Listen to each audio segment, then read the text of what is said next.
The entire purpose of Islam, according to all Islamic doctrine, is to ensure that there is an Islamic state throughout the entire world called a caliphate, and under that, Sharia or Islamic law is the law of the land. That's it. Islam is no more complicated than that. Islam breaks the entire world into two parts. The Dar al-Islam, where Sharia is the law of the land, and the Dar al-Harb, the house or abode of war, where there is not Sharia as the law of the land. The function of Islam is to eliminate the Dar al-Harb until the entire world is a Dar al-Islam. And the vehicle to do that is called what? Jihad, which in 100% of all published Islamic law is only defined as warfare against non-Muslims. So let's just put that on the line. And so we're here talking national security issues. We have people here that are running for the office of President of the United States. And we have to begin there.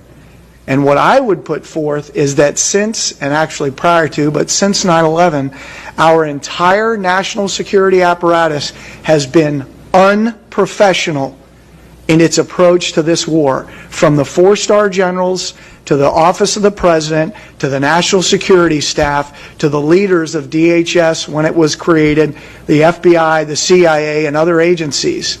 Because we have said this has nothing to do with Islam, despite the fact that our warfighting doctrine says when you analyze an enemy, you start with who he says he is and why he's fighting.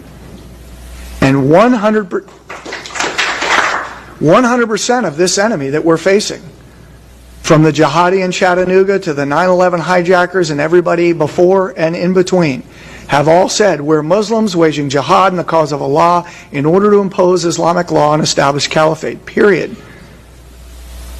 So that's what it is. And if we look in Islamic law, authoritative Islamic law, the kind you get at mosque bookstores, not at Barnes & Noble, you will see that 100% of them say that jihad is warfare against non-Muslims. And it's total warfare. It's not just guns and bombs. It's psychological warfare. It is political warfare. It's subversion. It is the whole 9 yards. It's total warfare, something that our DOD has not been practicing. I would say you'd have to go back towards Reagan administration and maybe even beyond that. Complete and total war against non-Muslims.